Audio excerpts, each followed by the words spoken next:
Mag-anak po pala kayo. Bakit niyo pinahuli yung mga pamangkin niyo? Sir, isa lang po yung pamangkin ko doon, yung bunso, yung China ko. Yung dalawa, anak yun nung walang kwenta kong sister-in-law sa ibang lalaki. Matagal na talaga pasaway yung mga yun eh. Dahil ko ng problema yun eh. Yung pamangkin ko, sir, nadadamay lang yung sa kalokohan ng mga kapatid niya. So naniniwala kayo na may kinalaman sila sa pagkamatay ng biktima? Ha? Ewan. Totoo kaya yung sinasabi nila? Na kapag nagsabi tayo ng totoo, makakalabas tayo dito?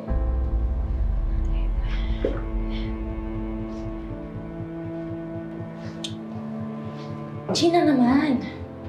Huwag kang uto-uto. Ang dami-dami nating napanood sa ganyan sa sinihan. Kunwari papaaminin, tas pag umamin ng totoo, hindi naman talaga papakawalan. Anong gusto mong gawin natin? Pag sinungaling? Baka mas grabe pa yung parusa sa atin. Pag sinabi natin yung totoo, sure na kulong tayo. Pero wala naman talaga tayong kasalanan eh. Oo, nasaktan natin si Leo. Pero hindi natin siya napatay. Hindi tayo killer. Oh, hindi ka pa sure sa sinasabi mo? Pero sigurado ako sa kung anong totoong nangyari.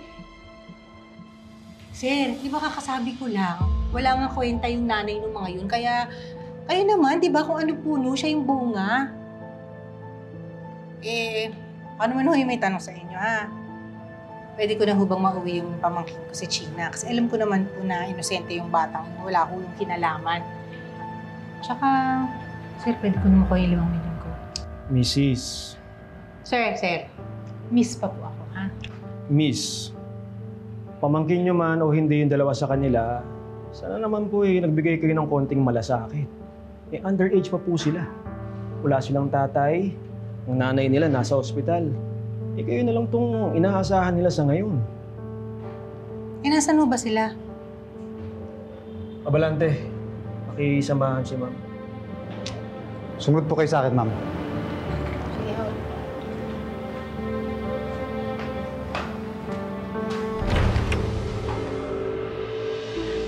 Sinasabi ko na nga ba eh.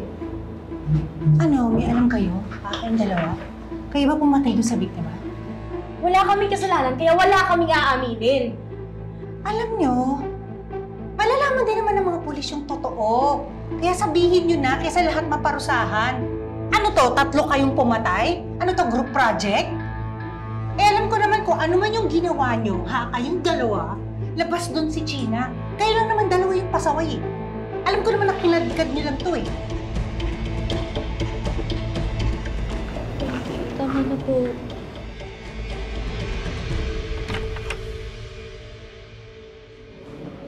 Maiha, ma'am. Ito nga pala si Officer Pajarillo. Siya ang aming Child and Women Action Officer. At dahil may kamag-anak na kayo dito, itutuloy ko na yung pagtatanong ko. Ma'am?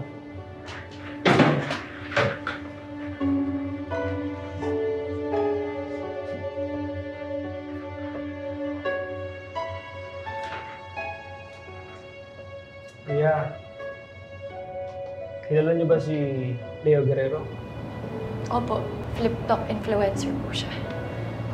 Nakunan kayo sa dashcam ni Leo. Kayo ba yon? Anong ginagawa niyo sa River Park nung gabi ng insidente? Gusto lang po namin makipagkita sa kanya. So, kilala niyo nga si Leo? Ako lang po. Nag-usap na po kaming dalawa. Bakit kayo nakipagkita sa kanya? Ano, kaibigan niyo ba siya o kaibigan niya kayo? Gusto lang po namin siyang makausap. Tungkol saan? Tungkol po sa ugali niya. Huwag po kayo nagpapaniwala sa mga social media posts niya. Dahil masama siyang tao, bastos siya. Iya.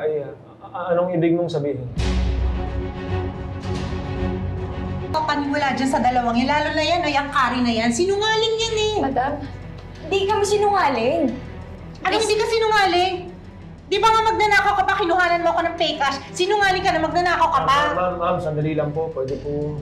Sir, huwag kayong magpapanipula dyan sa mga yan.